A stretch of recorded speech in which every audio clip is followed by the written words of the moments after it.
Hi, everyone, and welcome to the first week of EDC 420. Um, I am so excited to welcome you to this course. My name is Dr. Laura Hamman-Ortiz, and I um, love teaching this course because it is a chance for us to think really deeply about the nature of language and what it means to acquire a second language or a third or fourth language, and the different factors that shape how people acquire language. So this week, we're going to dive into some introductory content. We'll be thinking about big picture questions like what is language? How do languages form and evolve? What are the elements that make up a language? And what does it mean to know a language? So you'll be engaging with a variety of different content that will provide you with an opportunity to think about those questions. On our page for today, you can scroll down and see that I've organized the to-dos into different steps. I do that intentionally so that you can kind of pace yourself through this course. And you can begin with step 1 and step 2 and stop there for today and then pick up tomorrow with step 3. But I've ordered it sequentially so that you're able to engage with these different components throughout this week. So you can see that the first thing you'll be doing is reviewing the syllabus. If you haven't already watched my syllabus video, please go back to start here and watch that. I talk about some of the major papers and assignments, give you some description of other aspects of the course that are important. So begin with that and make sure you've read through the syllabus so you have a sense for where we're going and the different ways in which you'll be evaluated. Then we get into our content for this week. So we're going to start by thinking about language, the nature of language, how languages evolve. So you'll start by watching a TED Talk by a biologist, Mark Pagel, where he talks about how humans develop language and what language enables us to do. You then have 2 readings. One is a very brief section of a chapter from Brown, which just gives a definition of language and talks about some features of language. You'll move to a chapter from Libby Green that talks, it's entitled The Linguistic Facts of Life, and it'll dive a little bit deeper into the nature of language, some core components, some core principles of language, and it'll help you think a little bit about what language does in society as well. We know, that languages are alive, that all languages change. We also know that languages are equal in linguistic terms, but not equal in societal terms and how they are taken up and recognized. So it's a really good way for beginning to think about what language is.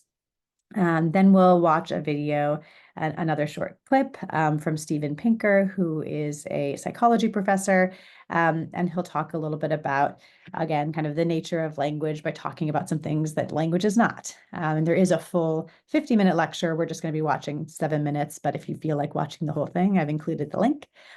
We then move to the question, how do languages form and evolve? So I have a couple videos that I've included to think about how languages change and a little bit that connects to the origins of English that I hope you find interesting. And then I've included some other resources that talk about the varieties of English around the world, talk about creoles and pidginization. And so I want you to just review those, skim those to get a better sense for the nature of language. Then we move into our third and final question, which is, what are the elements that make up a language and what does it mean to know a language? And here we're going to be reading a chapter from Wayne Wright entitled Language, and we're just reading the section that talks about what teachers need to know about language. And so it kind of breaks up all the different pieces, the subsystems of language that are traditionally studied by linguists. It talks about what we mean by communicative competence, register, genre, discourse. And the goal here is really to get you familiar with those terms. Those are terms that you will be exploring in your linguistics class if you haven't taken that yet, if you are in our full TESOL BDL program. And if not, I wanted you to be exposed to them here so that you have a sense for what those things are as we continue our conversation around second language acquisition. So that is the content of this week. We then move into the assignments. So the first one will be for you to complete a survey that gives me some information about who you are and what you hope to get out of this course. Then you will be participating in the discussion board, which includes 2 components. First, an introduction. So you'll tell us who you are, what you do, something fun you did this summer. And then you'll have a chance to reflect on this week's content. So I have some prompts there where you'll be thinking about what you've learned, and do make sure that you cite and give specific examples from the readings and viewings to show that you engaged with them, as well as expanding upon your answer with your own ideas. And the last bit for this week is to check your understanding with a practice quiz.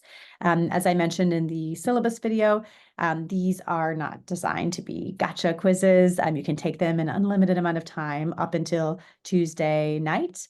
It's really just to give you a chance to understand the format of what practice quizzes will look like, and also to check your understanding for a few of the concepts that we covered this week. So this week's practice quiz is specifically focused on the content from that right chapter, focused on the different components of language.